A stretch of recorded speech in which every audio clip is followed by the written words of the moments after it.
자, 이번에는 이제 그 임대차 계약의 오해와 진실 편, 세 번째입니다. 계약을 하고 24시간 내에 계약을 깰 수 있다. 이런 내용을 많이들 말씀을 하시는데, 이거는 사실은 이제 공산품에서 사실은 보지 않고 물건을 사기 때문에 TV 냉장고 같은 경우는 24시간 내에 계약을 이제 그 해지할 수 있는 해지죠, 해지. 우리가 계약을 해지한다는 얘기는 임대차 계약에서 계약 기간이 끝나고 또는 계약기 해지 사유가 발생할 때 계약이 완료되고 나서, 그러나 계약이 그 이행되거나 또는 계약이 완료되기 전에 계약이 깨지는 걸 우리가 계약이 해지라고 합니다. 해지. 이와 같이 이제 보면 계약 해제, 계약 해지.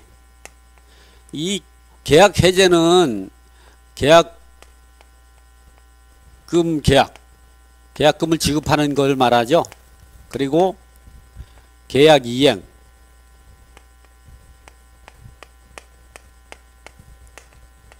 그리고 계약 이행이 완료.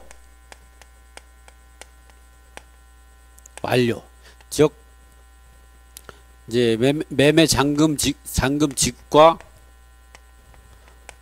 부동산 인도를 말하는 거죠. 이거는 동시이행 관계에 있습니다. 이 자체는 이 완료되기 전에 계약을 깨는 걸 우리가 해자라고 합니다. 그러나 계약 해지라는 거는, 그러니까 매매 계약에서는 있을 수가 없는 거죠. 매매 계약에서는 결국은 매매 계약에서는 발생하지 않습니다. 이거는 계속적 임대차 계약에서만 발생할 수 있는 거죠. 중에서 임대차 계약기간이 만료되거나 또는 이제 임대차 계약기간에도 임대인이 배신적 행위하는 거. 임대인이 배신적 행위는 임대인이 임차인이 동의를 얻지 않고 집을 파는 거죠. 이럴 때는 임차인이 계약을 할 수 있습니다. 또는 임차인이 배신적 행위했죠. 이렇게 계약을 할 때 임대인이 배신적 행위, 임차인이 배신적 행위.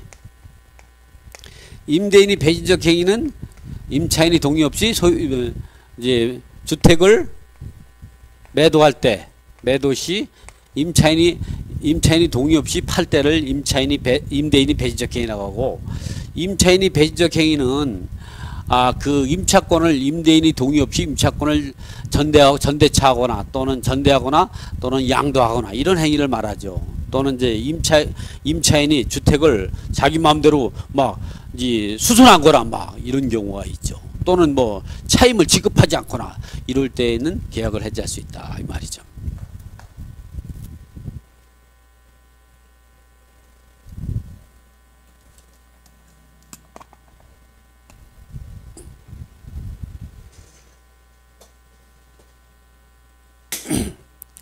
그래서 우리가 이제 보면 대부분 또 판례를 한번 좀 보죠. 보면 이제 판례에 대한 내용은 이제 하지만 제가 정리를 한번 해봤습니다.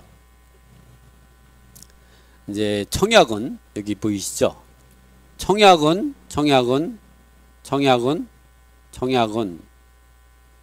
이렇게 보면 제가 한번 색깔 칠해볼까? 청약은 아파트를 1억 원에 전세에 내놓았군요. 들어가고 싶으니까 계약을 원합니다. 이게 청약을 신청하는 거죠.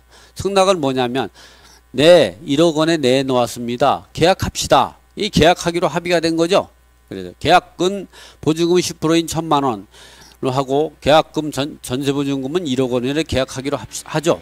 이러한 경우를 우리가 청약과 승낙이 있으면 계약하기로 한 의사의 합치가 되고, 이럴 때의 계약이 효력이 발생합니다. 이렇게 계약서를 쓰지 않았다고 하더라도 계약 합의로 합의가 있으면 돈을 주고 받았기 때문에 계약이 성립된 겁니다. 이래서 임대인은 계약금의 배액을, 임차인은 계약금을 해약금으로 지급해야만 계약을 해지할 수가 있죠. 계약서를 계약 당사 일방이 24시간에 아무 조건 없이 계약을 파기했다는 것은 잘못된 상식입니다. 그래서 제가 이제 보면 이제 그동안의 경험에 의하면 제가 이제 오랫동안 부동산을 한 30년 정도 하다 보면은 오랫동안 이제 느낀 게 보면 이상하게 그 계약을 하고는요. 계약서를 그렇게 이제 제가 이제 보면 그 계약서를 쓰고 나면 단 돌아서면 뭐가 부족해요. 아무래도 돌아서기만 하면.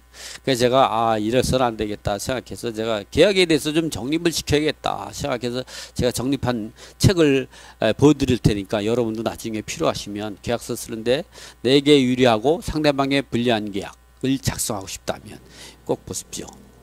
제가 이제 그렇게 이렇게 계약서 작성의 비밀로 해가지고 계약서 쓰는데 아주 표본화될 수 있게끔 다양한 사례에서 전월 임대차 계약이라든가 또는 매매 계약서에 대해서 다양한 내용, 주택 임대차, 상가 임대차 또는 지금 강의하는 이런 모든 내용들을 담아놨죠.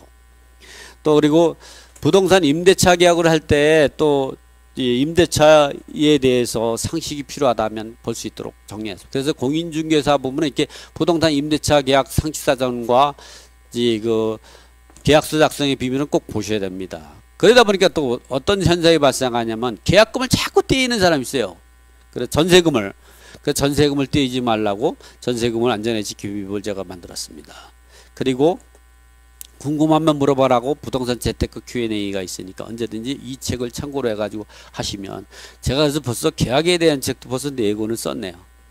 이러니까 좀 4권을 쓰고 나니까 이제 계약에 대해서 이렇게 자신있게 또 이 인터넷 강의도 또 할 수 있고, 여러분, 부동산 체험이라는 TV가 왜 만들어졌냐면, 부동산에, 그 부동산으로서 나의 부족한 연봉을 채워라. 나의 부족한 노후 자금을 채워라. 또는 나의 부족한 생활 자금을 채워라. 이런 식으로 해서 부동산을 채우는 TV다 해서 부동산 체험 TV를 만들게 됐습니다. 어쨌든 우리가 그래서 계약을 하고 나서 깰 수 없는 거죠. 계약을 하고 나면요, 뒤돌아서면 항상 부족한 게 생기는 거죠. 그래서 여러분이 계약을 했다면, 계약서를 작성하지 않았다면, 또는 계약금 1급을 지급했다면 계약을 깰 수 없다, 이런 생각을 가지시면 안 됩니다. 계약은 작성하는 순간 하기로 의사를 합치는, 물론 이제 계약을 하기로 합의만 봤다면 여러분 잘 아는 거 있죠? 오리발을 내면 되겠지만, 근데요, 그것도 다 보통 여러분들 계약할 때는 이제 반드시 녹음기 하나씩은 가지고 다닙니다. 그렇기 때문에 여러분 말할 때 항상 조심하고 해야 됩니다. 자, 계약하고 24시간 내에 계약을 깰 수 있다, 그렇지 않다는 사실을 갖다가 알려드리면서 30초 후에 다시 시작합니다. 다음 3초 후에는 어떤 내용을 할 것이냐면 이 내용을 이제 할 것입니다. 이렇게 계약금을 지급하지 않았다면 계약이 효력이 없는 것인가, 이 내용에서 설명을 드리고 간단하게 하겠습니다.